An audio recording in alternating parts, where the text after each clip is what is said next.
An arts initiative in Mattapan is a finalist for a major placemaking grant. The proposal calls for using the arts to increase economic activity and make the neighborhood a cultural destination. To tell us about the project is our guest from Boston's Local Initiatives Support Corporation, or LISC.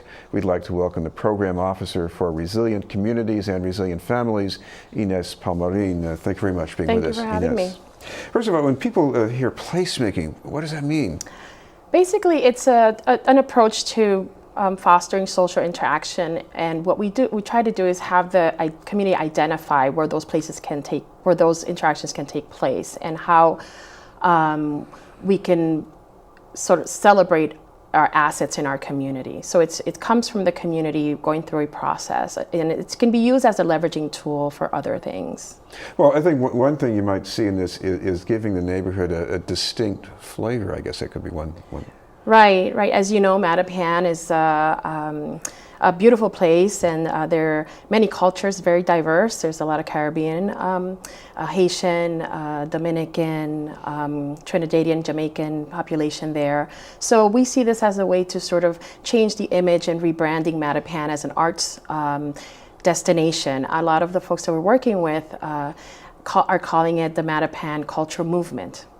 And actually, one of the things I suspect here is not about bringing culture to Mattapan because it's already there. Right. You just want to make sure that people know it's there. Right. We have many artists that have been for many years working with little or no funding, trying to uplift the arts in Mattapan, and this is an opportunity for us to build a network to strengthen our artist community and begin telling a different story of our neighborhood.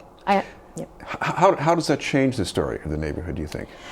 I think I'm a resident of the area, so for me, I think it's a way to, when we talk about Mattapan, that folks will be able to think about things that are good in Mattapan, that work in Mattapan. There are a lot of wonderful families in Mattapan that go to work every day, come home, and we want to bring them out to the square a little bit more to celebrate community and build community around the farmers market that happens, for example, every Saturday, to come to the Neponset River on the weekends and the Ryan Playground and interact with each other. Of course, the other thing is if you come here for some kind of a cultural event, you want to eat things. You want to go to Le Foyer, have some Haitian pastries. Lenny's. Lenny's, right.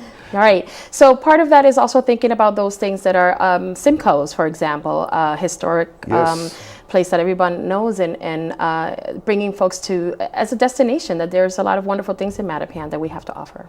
So what happens if you get the grant? What will that mean? Well, for us, for the people, the artists in the community, it brings money, dollars, economic sort of incentives for folks to work on these different things that they're identified programming that they haven't been able to do before, performances, bringing in plays, poets, doing things on the weekends, for inviting family festivals along the river. There's so many things that we could do with the funding. What about venues? Because I remember as a kid growing up, the venue was the Oriental Theater for movies, but what about nowadays in Mattapan?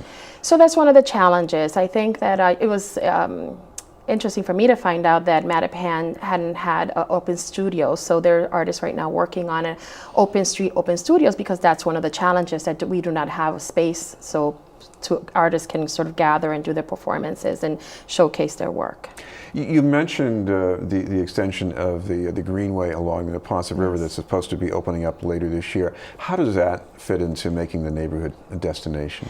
Right. So I actually used to work on the Neponset when I was a bit younger, building canoes. People don't know that it exists, and I think through the arts and this kind of effort of placemaking, we can make that a destination where people can come on the weekend.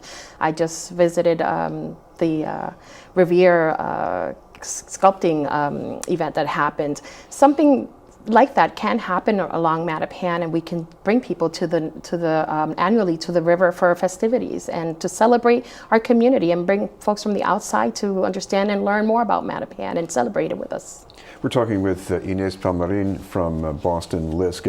Talking about getting to Mattapan from the outside. Yes, you can use a canoe, you can bike over from Milton, at least in a few months, and you also got the Fairmount Indigo line with a new stop that's supposed to be opening up. Right, those are all the connections that are part of the placemaking, right? There's development, there's transit, there's green space, all the things that are part of our planning process. I think that the artists, through this effort, this definitely is an integral part of our discussion. How do we sort of use these places that already exist and kind of highlight them through the artist's lens?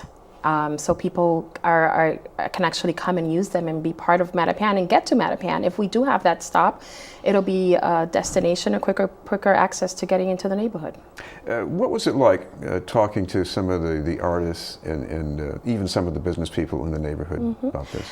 I think the biggest takeaway for me is hearing from an artist who is a painter and has studied art and actually teaches at a private school and has now found a community of local artists. She said, I didn't know there were other artists in Mattapan, and I've lived here all my life. I've been focusing on doing my work outside of Mattapan, so that's a big deal for us. You've seen parallel attempts in other Boston neighborhoods at using culture to grow things economically and otherwise. You see any other inspirations that might be good as models, let's say in Jamaica Plain or Roxbury? I know Salsa in the Park, that's a huge deal. The Portrait Press in Jamaica Plain, in Hyde Square, there's the Avenidas of Las Americas. I think for Mattapan, we do have a lot of potential to think about that and how do we want to brand ourselves, and that's part of this process. Thinking about all the diversity that's in Mattapan and how can we make it a destination where people want to come and visit our restaurants and stay for a while and watch a performance. And finally, Ines, if people want to get some more details about this proposal, what's the best way to find that? Sure, they can visit our website at www.bostonlisc.org. Right. Thank you very much for being with us. Thank you. From Boston LISC, Ines Palmarin. Up ahead, help for small businesses and entrepreneurs in Roxbury.